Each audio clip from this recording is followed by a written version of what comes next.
Сәлем баршаңызға. Мен бүгін жапондық бет массаж техникасын жасап көрсетемін. Соңына дейін менімен бірге болыңыздар. Ең алдымен бетіңізді тазартып жуып алып, май немесе крем жағып алыңыз. Ендеше бастайық. Әр техниканы 10 реттен жасадым. Сіз тек қайталап жасасаңыз болғаны. Бұл техникаларды күнделікті жасаса болады. Кремнің сіңуіне өте жақсы әсер береді. Мінекей, бірінші техника. Осы техникаларды күнделікті жасау арқылы бет бұлшықетінің есте сақтауын дамытасыз. Ол қалай десеңіз, бет бұлшықетін күнделікті өзіңізге уақыт бөліп жоғары қарай бағытта массаж жасасаңыз, бет салбырауы, қабақ түсуі ерте болудың алдын алып, жас қалпыңызды ұзағырақ сақтауға көмегін береді.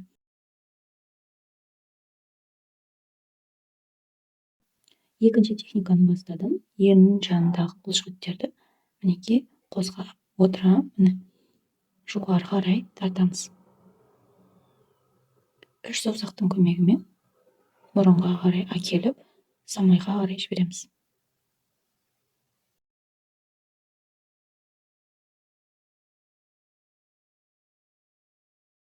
Бетіңізді қатты басудың қажеті жоқ. Майдың сырғу қалпын сақтай отырып, өзіңізге ауыртпайтындай жасау керексіз. Осы жерде ескерте кетейін, массаж жасап болған соң міндетті түрде салқын суға салынған сүлгімен бетіңізді басып майын сүртесіз. Содан кейін ғана бетіңізді жуып, крем жағасыз. Мінекей, үшінші техника. Мұрын жанындағы бұлшықетті мен секілді жасап, самайға қарай жібересіз. Осылай 10 рет қайталасаңыз жеткілікті.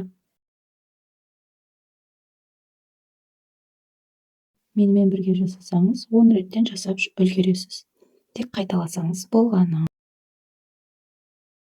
Бұл массаж түрі сізге ұнап жатқан болса, менің каналыма тіркеліп, лайк басып, комментария жазсаңыз, қуанып қалар едім.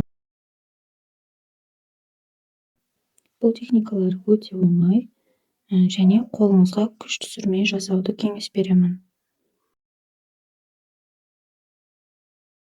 Мінекей, төртінші техникада жақ бұлшықеттерін жоғары қарай көтеру мақсатында жасалады. Иектен бастап құлаққа қарай жібереміз. Менімен бірге соңына дейін жасауға кеңес беремін. Жасап көрсеңіз, еш өкінбейсіз. Егер жасап көрген болсаңыз, менімен әсерімен бөліссеңіз, қуанып қалар едім.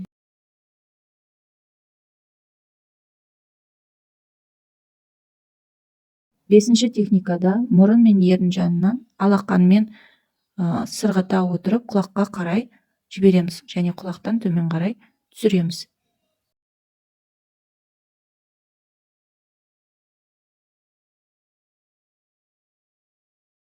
Тура видеодағыдай менімен бірге қайталап жасаңыздар.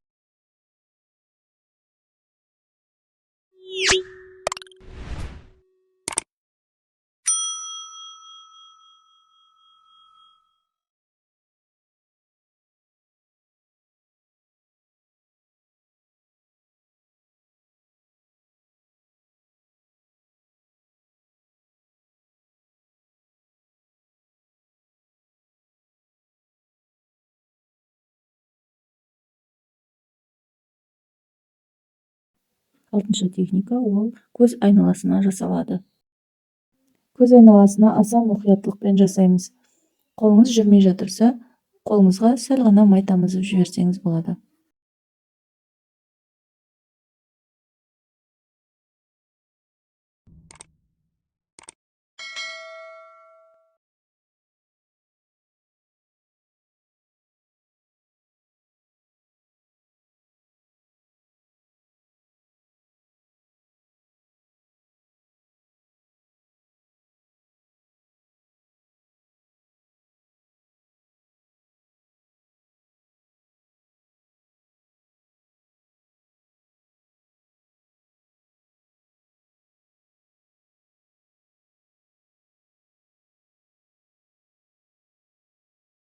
Жетінші техникада тура осылай видеодағыдай қайталаңыз. Иегіңізден құлағыңызға қарай итересіз. Сәл еңкейіп тұрып, иегіңізден құлағыңызға қарай итересіз.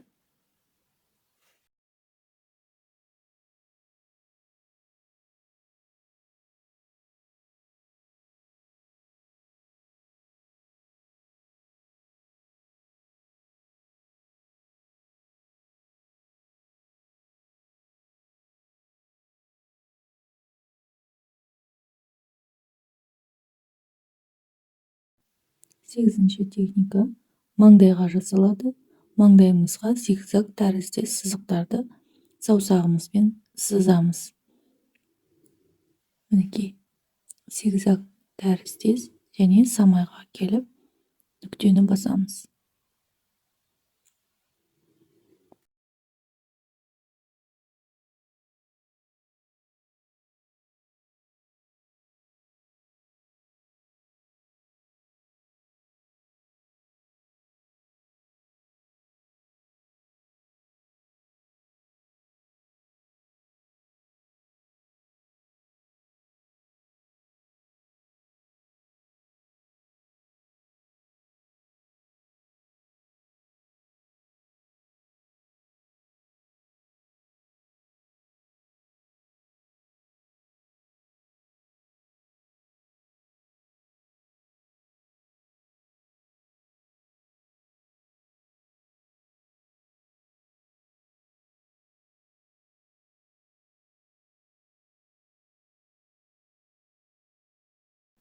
Тоғызыншы техникада бір жақ бетімізді ұстай отырып, екінші қолымызбен ерін жанынан мұрынға дейін және мұрыннан самайға қарай көтереміз.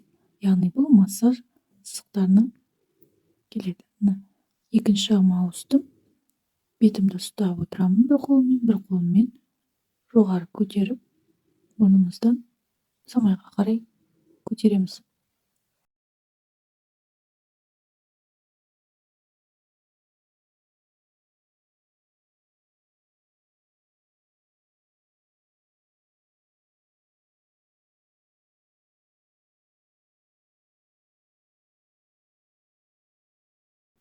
Оныншы техника бұл ерін жаны мен мұрын жанындағы әжімдерді кетіруге немесе алдын алуға арналып жасалады.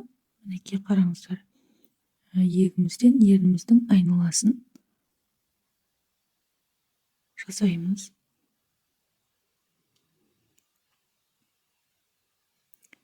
Бір саусақпен мұрнымыздың айналасын әкеліп жоғары қарай көтереміз. Мінекей қараңыздар.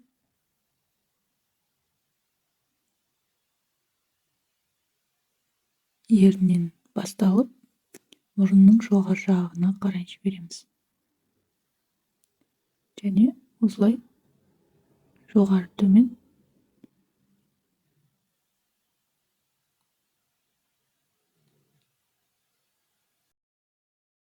қайталап жасаңыздар.